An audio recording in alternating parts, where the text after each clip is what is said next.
Déjate llevar por la magia de Ecuatorial FM. Tu fiel compañera, una radio que gira al compás de tu vida.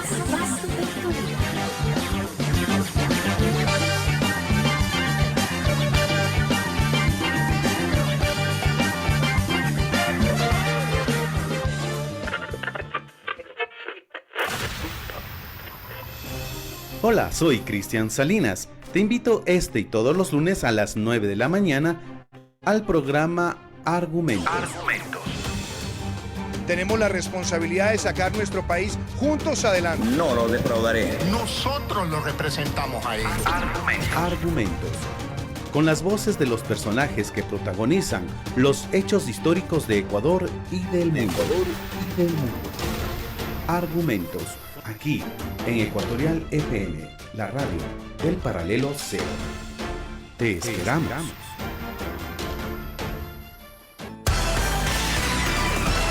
El siguiente programa es responsabilidad de sus productores. Ecuatorial FM no se responsabiliza por las opiniones vertidas por sus conductores o invitados.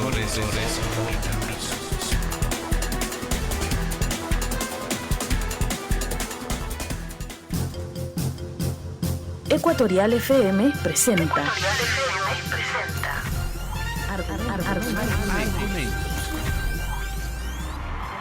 Este Ecuador que no lo queremos enredado en lo intrascendente, sino en lo valeroso, luchador, infatigable, forjando un destino de grandeza. Argumentos. Para cambiar este país se necesita el poder, pero como instrumento de servicio, no como instrumento para servirte a los demás. Actores políticos, económicos y sociales de Ecuador y del mundo muestran sus opiniones en Argumentos. El odio nubla el cerebro, contamina las más claras inteligencias. Argumentos. Conduce Cristian Salinas. Bienvenidos.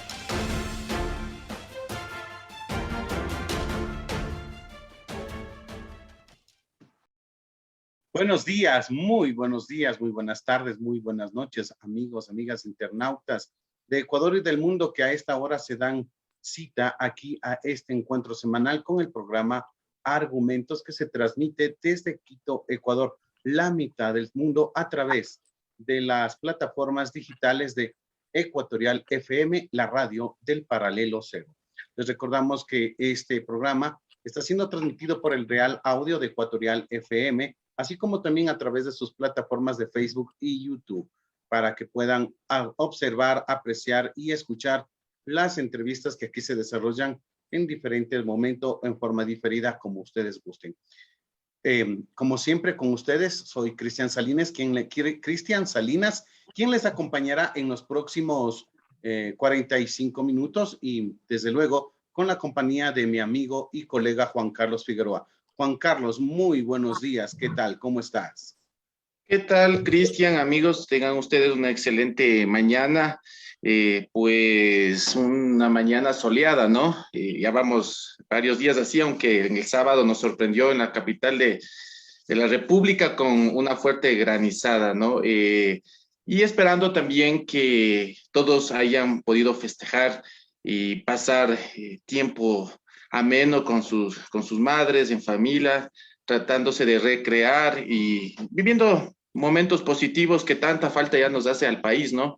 Lamentablemente cada día, a cada minuto, cada semana se registra algún incidente, algún acribillamiento, asaltos.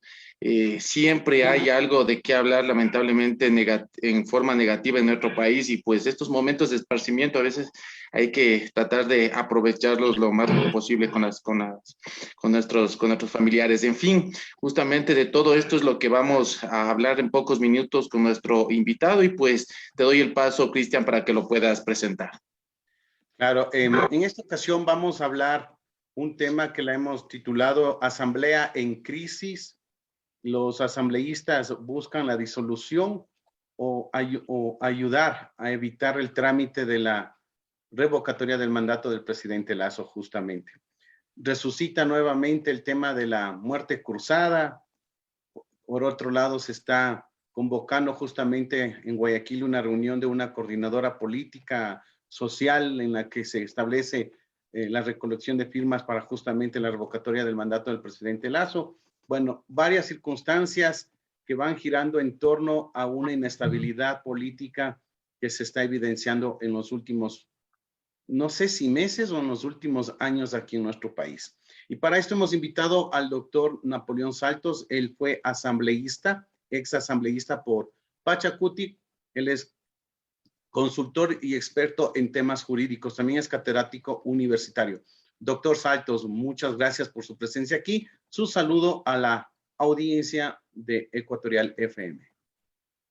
Muy buenos días, Cristian. Muy buenos días, Juan Carlos. Y un saludo a todos los radiotelevidentes, hay que decir ahora. Es una alegría poder participar. Ok, doctor. Bueno, para iniciar este diálogo, pues vamos con lo sucedido en estas últimas horas. O sea, es cuestión de 3, 4, 5 horas lo que ha pasado en Santo Domingo de los Colorados, un nuevo amonitamiento, motines en la cárcel de Santo Domingo de los Colorados, de Santo Domingo de los Áchilas, donde no se sabe todavía la cifra de heridos o de fallecidos. Se está especulando en las redes sociales que bordean los 50, 60 fallecidos. La policía todavía no da información certera sobre esta situación. Esto se ha venido dando en los últimos 2 años, 3 años prácticamente. Estamos hablando de un proceso de desinstitucionalización del país, que por eso se están dando estos procesos criminales dentro y fuera de los centros de rehabilitación, o simplemente es la consecuencia del combate a la delincuencia que está haciendo el gobierno nacional. Cuéntame usted, doctor Santos. Permítame, como decía Juan Carlos, primero un saludo a todas las madres, y esa es la paradoja en medio de esta alegría de poder recordar a nuestras madres, saber que la crisis en el país se profundiza.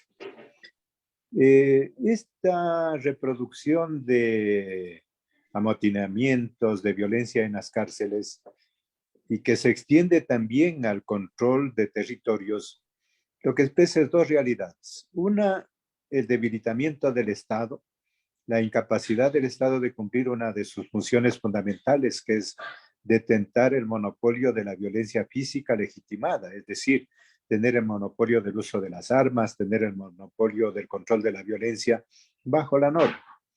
Hoy día, ese poder de las armas, ese poder de la violencia, está influenciado, controlado, dirigido por bandas, por incluso mafias, tanto a nivel local como a nivel internacional. Un problema complejo que se ha ido profundizando, no es nuevo. Lo nuevo es que el Ecuador, que había sido de alguna manera uno de los países que siempre nos habíamos apreciado de ser una especie de isla de paz en medio de los conflictos de los vecinos, Colombia y Perú, hoy día se ha convertido en una de las zonas principales del conflicto, porque se suceden el número de muertes violentas dentro de las cárceles, amotinamientos, pero que está ligado sobre todo al control de territorio. Y allí es cuando las cárceles se convierten prácticamente en el centro de coordinación, en el centro de dirección del delito organizado.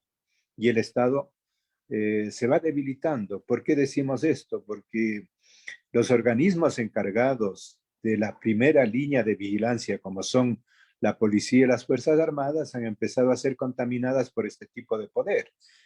Mientras se da este amotinamiento, mientras se da este problema en Santo Domingo, evidentemente todavía no hay las noticias, además de los heridos y muertos, hay fugados, alrededor de 120, se habla de 40 recapturados, es decir, vivimos en esta zozobra.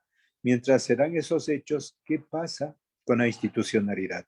¿Qué pasa con el Estado? Y el Estado es de un lado el Ejecutivo, el Ministerio de Gobierno, el Ministerio de Defensa.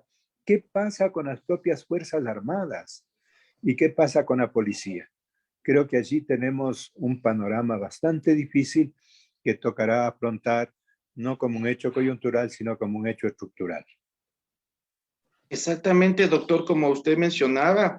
De hecho, yo estoy monitoreando el chat de prensa de la Policía Nacional en este momento y pues no hay respuesta, ¿no? Los colegas periodistas preguntan algunas inquietudes como cuánto tiempo se demoró la policía en ingresar al centro de rehabilitación de Santo Domingo, cuántas víctimas hay, y todavía no se responde a ninguna de estas preguntas. Ya vamos algunas horas desde que ocurrió el amotinamiento, son las 9 de la mañana y no hay ninguna sola respuesta. Entonces, a los periodistas no nos queda más que un poco revisar lo que se ve en redes sociales. Hay fotografías, hay una fotografía donde solo en un pabellón se puede observar 8 acribillados, ¿no? Solo en un pabellón.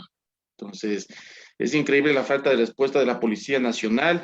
Y también yo me pregunto, estamos viviendo en este momento en una situación grave en Santo Domingo y el presidente de la República se encuentra de viaje a Israel, si no me equivoco, y el vicepresidente de la República se encuentra en Costa Rica en un viaje que justamente realizó, un viaje diplomático a ese país.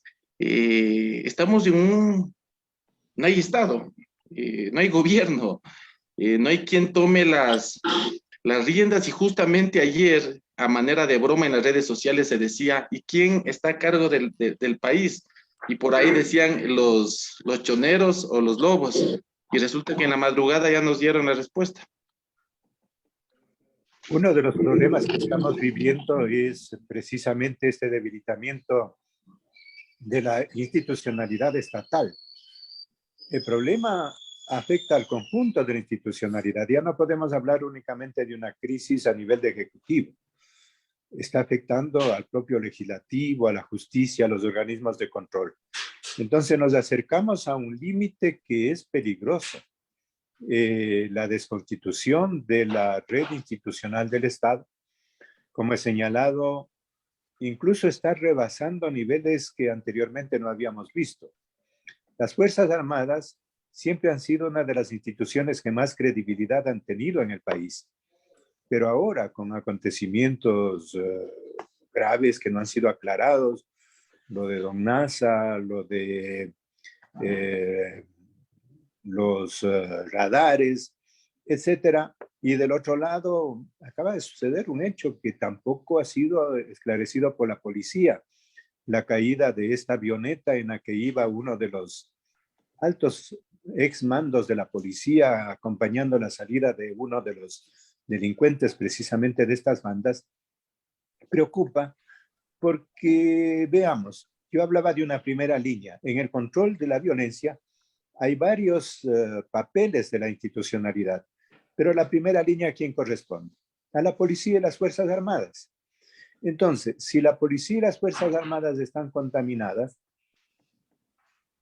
por lo menos lo que se observa es incapacidad de los aparatos de inteligencia de la policía y las Fuerzas Armadas para poder precaver estos hechos y adelantarse a los acontecimientos. Los centros carcelarios tienen 3 anillos de vigilancia. Un anillo de las Fuerzas Armadas, un anillo de la policía y un anillo de los guardias dentro de la propio centro penitenciario. ¿Cómo es posible que 3 anillos sean rebasados sistemáticamente? No es una excepción. Es decir, esos 3 anillos no funcionan y el control real de las cárceles en este momento no está en el Estado. Permanece en manos de los grupos. Tal vez, como usted decía, aparece como un meme, pero se convierte en realidad. Los choneros, los lobos son los que mandan.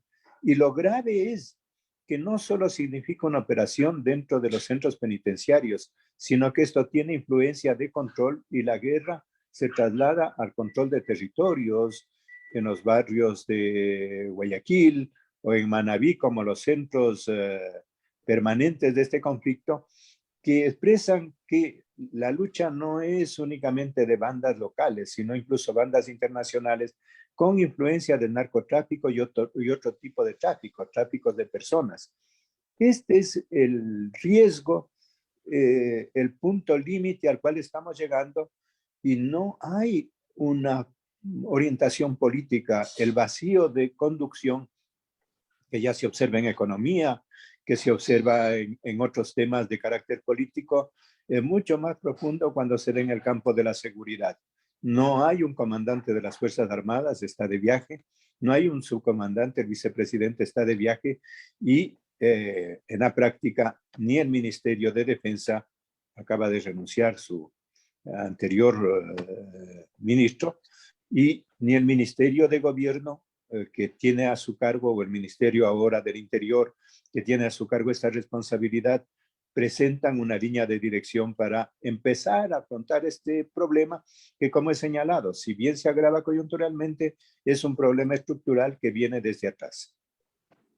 Doctor, justamente en esta parte donde usted dice que los servicios de inteligencia como que están fallando, por ahí, bueno, un conocido mío me había dicho de que los servicios de inteligencia hacen escenarios justamente para anticiparse a los hechos, pero que estos escenarios sí son formulados y sí son hechos, incluso son enviados justamente a las autoridades que son quienes tienen que tomar las decisiones, pero que esas autoridades o no les importa o simplemente relegan esas decisiones para momentos como en estos, cuando ya está el destrozo realizado. Hoy en la mañana escuché a Juan Manuel Fuertes, que fue ex viceministro de gobierno de este gobierno, y él también decía de que al presidente se le anticipaba, se le daba los escenarios, se le aconsejaba, pero quien tomaba las decisiones, en este caso el mismo presidente, era el que no adoptaba esos consejos. Entonces, ¿es una falla del sistema de inteligencia o lastimosamente es una falla de quien nos gobierna? Hay varias cadenas de responsabilidad. Si vamos a la parte estructural, vamos a ver, tendríamos que hablar de cuál es el origen de la violencia, el origen de este tipo de bandas y de grupos de capital criminal. Allí hay un proceso, digamos, un factor que lo dejo señalado, que es internacional. Hay una tendencia del capital mundial a manejarse dentro de una visión especulativa e incluso criminal de funcionamiento de los negocios y del capital. Este es un fenómeno internacional que incide en cada uno de los países y que empieza a operar dentro del Ecuador progresivamente en los últimos, sobre todo, 10 años, porque no es nuevo. Por esto es que digo, viene una circunstancia agravándose progresivamente, dado que el Ecuador no tomó oportunamente las medidas, sabiendo que ya se viene. Este modo de funcionamiento del capital especulativo y criminal es una tendencia estructural. Pongamos un solo aspecto, que es en lo que queda debiendo nuestra institucionalidad. Se denunció en el tema de los papeles de Panamá, primero, y luego en los papeles de Pandora, cómo están contaminándose los capitales locales de esta vinculación.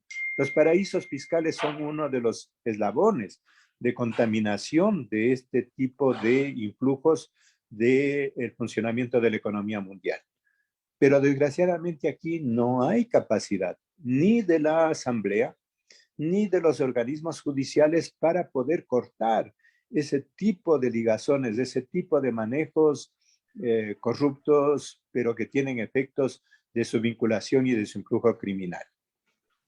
En segundo lugar, esto pasa progresivamente, va desde abajo hacia arriba hasta contaminar la cabeza.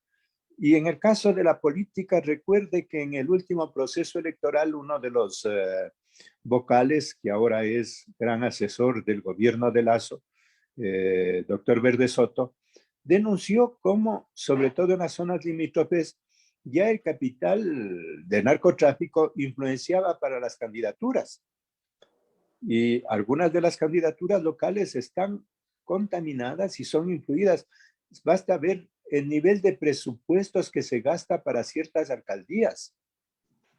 ¿Qué ha hecho el CNE? ¿Qué ha hecho la justicia respecto a eso? Ya nos acercamos a un nuevo proceso electoral y por lo menos habría que sospechar que otra vez, si es que no se ha actuado, ciertas alcaldías, ciertos gobiernos locales van a ser influenciados y contaminados por este capital criminal. Por esto le digo que hay como un proceso largo de responsabilidad. Ahora, ¿qué pasa respecto a los organismos, Fuerzas Armadas, Policía y las cadenas de decisión? Tanto la Policía como las Fuerzas Armadas están ligadas al Ejecutivo. Y el Ejecutivo tiene una estructura, un orgánico que termina en la Presidencia de la República. Y lo que se observa, no solo en este campo, sino en otros campos, es una ausencia de gobierno, una ausencia de orientación. Y le digo, no solo en este campo, ¿cuál es el interés del gobierno? ¿Cuál es el interés del señor Lasso? Parecería que el único interés es el negocio de ciertas privatizaciones, el negocio de ciertos manejos económicos, pero no hay una voluntad de ver la gravedad que tanto en términos económicos como políticos vive el país y que necesitaría entonces un gran acuerdo nacional, un gran viraje en la forma de hacer la política, y vamos en camino de un fracaso del Estado, de un fracaso que tendrá que llegar a un límite. Ventajosamente la democracia no es solo qué hace la institucionalidad, sino también qué puede hacer la ciudadanía, los actores sociales para buscar salidas alternativas, salidas diferentes. Muy bien, y así justamente damos pie, ¿no? Doctor, con lo que usted nos acaba de mencionar en este momento, esta ausencia del gobierno, de las instituciones, de la Asamblea Nacional, no se ve que realmente tengan un propósito de dar un viraje en su gestión y poder, de cierta forma, corregir lo que está mal hecho y poder subsanar esta crisis, creo, me parece histórica que estamos teniendo en el país, y pues de ahí los números negativos. Pues recientemente se publicó una encuesta, es por una encuesta de perfiles de opinión, en donde le dan nada más y nada menos que el 68% de la gente cree que la gestión del gobierno del señor presidente Guillermo Lasso está entre mala y muy mala, y tan solo lleva alrededor de 11 meses de gestión, ¿no? Y el 80% en cambio de la ciudadanía cree que la gestión de la Asamblea Nacional es también bordea entre lo malo y lo muy malo. Es decir, la gente ya empieza a tener una especie de hartazgo ante esta ausencia, esta inmovilidad de las instituciones, del gobierno, de la Asamblea Nacional. Inclusive ya se empieza a escuchar voces de una posible llamado organizar para poder llamar a una revocatoria del mandato. Entonces, toda esta inacción del gobierno, doctor Saltos, nos está llevando o nos está conduciendo justamente a esa acción que usted mencionaba. No solamente es la institucionalidad del gobierno, la democracia también está en la ciudadanía. Y creo que si no hay ausencia de las instituciones del gobierno, pues la ciudadanía quiere tomar ya el toro por los cuernos. Sí, usted plantea un tema central. ¿Cuál es la pregunta? ¿El problema es de gobierno o está en crisis la propia democracia, la institucionalidad estatal en su conjunto? Porque depende cómo definamos la crisis. Si la crisis es únicamente de gobierno o del ejecutivo, bueno, pongo un remedio a eso, remuevo al presidente o tomo una determinada medida y está solucionada la crisis. Hoy el problema es mucho más profundo. Yo creo que nos estamos acercando a un problema de crisis política mucho más profunda que se viene arrastrando, pero cada vez se agrava más. ¿Por qué esto? ¿Cómo funciona una democracia medianamente sólida, una democracia representativa? A nivel institucional, funciona con dos condiciones. Una, lo que podríamos llamar la independencia de poderes y el contrapeso de poderes. Es decir, cada uno de los poderes ocupa su función, su papel asignado por la Constitución y puede contrapesar en modo tal que el resultado es que en lugar de imponerse los intereses de tal o cual grupo, de tal o cual posición, hay un interés general de país. Y la segunda condición es que la institucionalidad representativa, porque esa es la democracia que vivimos, ya sea de ejecutivo, el presidente es nombrado por voto popular, los asambleístas son nombrados por voto popular, por lo tanto representan a. Y en esa representación tienen que dar cuenta frente a la sociedad. Pero ¿cuál es el primer problema que vivimos precisamente en los indicadores que usted señala? El presidente Lasso empezó con el 74% de anuencia, de aceptación, y hoy se ha dado la vuelta. En números redondos, el 74% de la ciudadanía ya no está de acuerdo con el presidente, es decir, está exactamente a la inversa con lo que comenzamos. Y el caso de la Asamblea es mucho más grave. ¿Qué significa que el 80% de la gente o incluso más no está de acuerdo con la Asamblea? Que hay un divorcio entre la acción de la institucionalidad política, de sus representantes políticos y las aspiraciones de la población. Porque ¿a qué se dedican los gobiernos en sus pugnas? ¿A qué se dedica la Asamblea en sus pugnas? Miremos los debates que se han dado. Claro que siempre ha habido pugnas de ejecutivo, legislativo, pero lo que hay que ver es la materia sobre la cual están pugnando. ¿Cuál es la pugna que se da ahora? ¿Quién controla la Asamblea? Porque si controla la Asamblea, ¿quién controla el Consejo de Participación Ciudadana? Si controla el Consejo de Participación Ciudadana, ¿quién controla la Contraloría, el CNE, ahora que estamos en vísperas de elecciones? ¿Quién controla? Incluso ya se ha hablado de la Fiscalía. Es decir, es una democracia de cargos. ¿Quién controla qué? ¿Cómo me reparto los cargos? No. ¿Qué tipo de programa, qué tipo de proyecto se le quiere impulsar? ¿Qué leyes? ¿Hacia dónde caminamos como país? Pero atrás de esto hay otro elemento. ¿Por qué no se logran poner de acuerdo? Porque a veces nos quedamos en escena. Atrás de la escena hay un juego de intereses económicos. Las grandes élites económicas del país, vale decir, para graficar un poco, el grupo encabezado por el Banco de Guayaquil, que es el que está ligado al presidente de la República, y el grupo encabezado por el Banco del Pichinche, el señor Egas, están en una pugna terrible. Ustedes han de haber visto como periodistas los últimos calificativos de lado y lado, incluso con un lenguaje procaz, que también es un signo de desvalorización de la política. Terminamos viendo que hay un juego de intereses. ¿Qué es lo que está en juego? Ya no solo los cargos, sino que en el escenario, y esto es lo que le interesa a la presidencia, no a la dirección del país, ¿quién controla la próxima privatización del Banco del Pacífico? ¿O quién controla quizás el objetivo fundamental es el BIES? Voy a dar solo una cifra cuando hablo de economía. El BIES mueve 39.000 millones, ese es el patrimonio del BIES, 39.000 millones de dólares. ¿Cuánto es el presupuesto del Estado? 33.000 millones de dólares. Entonces, quien controla el BIES maneja incluso lo que equivale a un presupuesto del Estado. Y sin embargo, con 39.000 millones de dólares que mueve el BIES, no se puede atender el IES. Y nos muestran un IES que nos dicen que está quebrado. ¿Cómo es posible? La pregunta que debe hacerse la población más allá de la propaganda, porque ya nos están diciendo que está quebrado, que no sirve, y claro, no hay medicinas, claro, no hay capacidad de atención y la gente se siente molesta, pero ¿cuál es el juego? Con 39.000 millones de dólares que no puedan responder a necesidades básicas es un fracaso, y este vacío del cual estamos hablando se muestra realmente sobre estas necesidades de la población. Doctor Santos, hablando justamente de esta democracia que estamos viviendo, ¿se podría traducir en una crisis de representatividad? Sí, usted tiene razón, porque decíamos que hay dos condiciones. La una, la relación entre los representantes y los representados. Eso es lo que está haciendo aguas.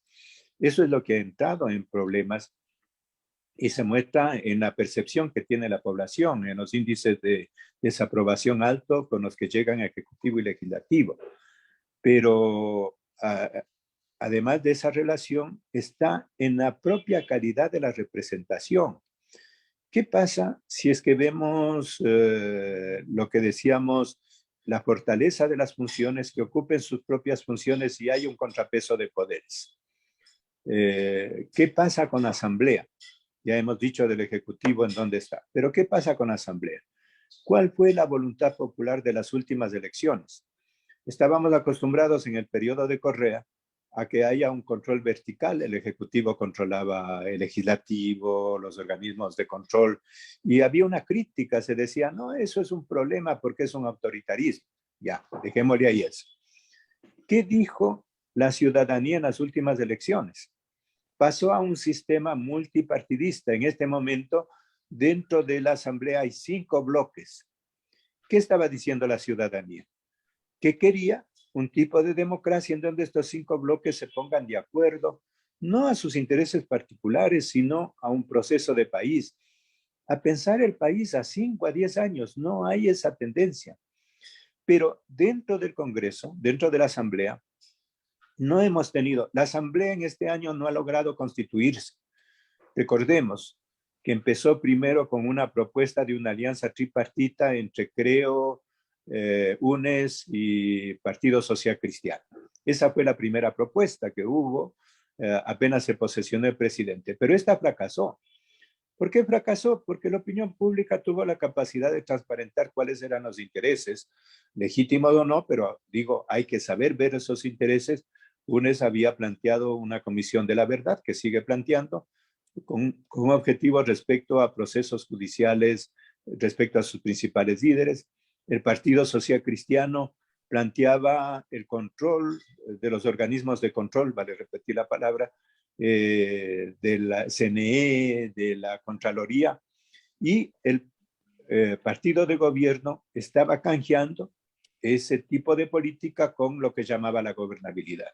Esto fue transparentado por las circunstancias políticas que se está viviendo. Fracasó este primer intento y se pasó a una alianza, o por lo menos un acuerdo, entre el gobierno, Pachacuti y la izquierda democrática y algunos independientes. ¿Cuál fue el resultado? Una mayoría inestable, lo que en política llamamos un empate catastrófico, porque se logró ese acuerdo para constituir la dirección y las comisiones de la Asamblea, pero cuando fueron a los proyectos empezó la debacle. Recordemos que la ley tributaria fue aprobada por una situación bastante anómala de abstención de UNES y pasó por el Ministerio de la Ley. Y luego ha habido un choque permanente en donde la víctima principal ha sido Pachacuti, que no ha tenido capacidad de conducir la Asamblea. Por eso digo, no ha logrado constituirse la Asamblea. Y aquí hay una causa profunda. ¿Qué calidad de partidos tenemos? ¿Qué partidos políticos tenemos? El reflejo en la Asamblea es que esa calidad va en desmedro. Pachacuti, que está en una crisis muy fuerte, la izquierda democrática está en una crisis muy fuerte. Quizás el signo de este problema del sistema de partidos es el crecimiento del número de independientes que viene aumentándose desde que se inició este gobierno. Ese tipo de representación es el que nos afecta. Doctor, antes de darle paso a mi compañero Juan Carlos, en esta crisis de representatividad, malévolamente se podría decir que es generada justamente para que mientras las disputas políticas se están dando en la Asamblea y a nivel del Estado, por debajo los intereses económicos estén haciendo su agosto, porque claro, nosotros vemos que hay un montón de temas de los cuales no se hablan, incluso nosotros, y hacemos una mea culpa. Hay una subida, una escalada de precios, hay desempleo, hay pobreza, miseria, etcétera, pero sin embargo hablamos de política. No es una cuestión malévola que justamente la clase política nos esté llevando a este tipo de circos para que en el fondo sigan haciendo la clase económica su agosto. Tiene usted razón. Hay que saber cuando uno crea opinión, y ustedes como periodistas, como usted dice, tienen alta responsabilidad, es que la política se juega por lo menos en 2 niveles, en la escena y lo que existe atrás de la escena. Y a veces es atrás de la escena lo que hay que ver quiénes mandan. Las grandes decisiones no se toman. Yo voy a decir aquí una cuestión que puede parecer contradictoria. Lasso no es el que gobierna. Tampoco es Yori, la presidenta de la Asamblea. No tienen capacidad de decisión. ¿Quiénes gobiernan entonces? Los grandes intereses económicos. los grandes intereses de las élites económicas, de los grupos financieros que controlan acá a nivel local y a nivel internacional. Entonces, cuando pasamos a ese nivel, estamos viendo ya no la escena, ya no los fenómenos, sino las causas. Y es allí en donde tenemos que buscar quizá los problemas de base y cómo podríamos empezar a dar una salida a estos temas que nos parecen irresolubles. Le voy a dar un dato que es bien importante que ustedes lo retengan. Aquí se habla, por ejemplo, voy a poner un solo elemento. Se habla de que el Ecuador tiene un gran potencial agrícola, que el Ecuador tendría salida en lo agrícola. ¿Sabe cuánto es el presupuesto anual del sectorial agropecuario en el Ecuador? Le voy a dar la cifra. En el sector agropecuario, lo que se dedica para la agricultura en el país son 142 millones de dólares anuales, de un presupuesto de 33 mil millones de dólares anuales. ¿Qué quiere decir esto? Que se dedica el 0,45% de presupuesto para atender al agro. Eso es solo una cifra. Esa es la percepción que tienen los políticos y que se decide en el presupuesto nacional. Si cogemos esos 145 millones de dólares, 45 millones se dedica a pago de gastos corrientes. Es decir, 100 millones de dólares están presupuestados para atender al agro en este año. Con eso se podrá resolver la crisis productiva, atender al agro. Mientras tanto, ¿hacia dónde se destina los fondos económicos? Esto es lo que tendríamos que ver para saber por qué es que, y coincido con usted, muchas veces nos dan bastante circo, se suceden los problemas arriba, especialmente en el tema de la corrupción. Es interesante no caer en esta trampa, porque se saca un problema, ya aparece un tema, aparece ese tema en la agenda titulares 15 días, desaparece y son hábiles, porque cuando hay un problema que les afecta, inmediatamente sacan otro y hay una serie de juegos y disuelven las responsabilidades, de modo tal que son esos intereses oscuros los que se imponen atrás de esta escena y a veces de este circo, que puede ser importante. No digo, la representación hay también que estudiarla, pero sabiendo que siempre atrás de la representación está la presentación. Juan Carlos. Justamente para un poco complementar este tema que estamos hablando, y con esta pregunta yo ya finalizo para empezar a tener ya un cierre del programa. No solamente los grandes intereses políticos de los grupos monopólicos de poder que siempre están atrás de privatizar, de que se generen condiciones para que puedan ganar, ¿no? Porque, en fin, es lo que les interesa, ¿no? Entonces, yo lo que también es que no solamente estos poderes, sino también los Estados Unidos. ¿Qué es lo que quieren los Estados Unidos? Habrá un momento donde los Estados Unidos, al ver que el gobierno de Lazo ya no da ni para atrás ni para adelante, le quite definitivamente el apoyo, porque como podemos saber, muchas veces no es quien vota o quien cambia el gobierno a la ciudadanía, sino también si es que el gobierno norteamericano le hace el pulgar para abajo a los gobiernos de Latinoamérica. Doctor, con esto concluyo mi participación. Tiene razón, los aspectos no se resuelven internamente, sino atrás de la escena se resuelven a nivel internacional. Hay problemas de carácter estructural y uno de los poderes presentes es el poder norteamericano, sobre todo en América Latina. ¿Qué factores están influenciando ahora? Yo diría que, además del tema que ya parecería que ahora ha desaparecido de la escena, como es el tema de la pandemia o como es el tema del calentamiento global, aunque de vez en cuando acá nos cae una granizada tal que nos deja medios admirados y nos acuerda, la naturaleza también nos recuerda que está presente. Ahora, el problema que está influenciando es el tema de la guerra Rusia-Ucrania. Y en ese problema lo que está buscando Estados Unidos es un alineamiento con su posición, diríamos, de enfrentamiento a Rusia. La guerra Ucrania-Rusia no es una guerra local, sino es una guerra global, una disputa de poderes entre el eje anglosajón encabezado por Estados Unidos, y el eje euroasiático, encabezado por Rusia y China. ¿Qué es lo que quiere? Un alineamiento, y creo que en eso no le ha ido mal al gobierno de Estados Unidos. Lazo se ha alineado claramente, no creo que tenga muchos problemas con el gobierno norteamericano. Ahora ya vamos a una reunión de la OEA y allí veremos cuál es la posición. No creo que haya ese tipo de intereses de remoción de parte del gobierno norteamericano, más bien van por otro lado.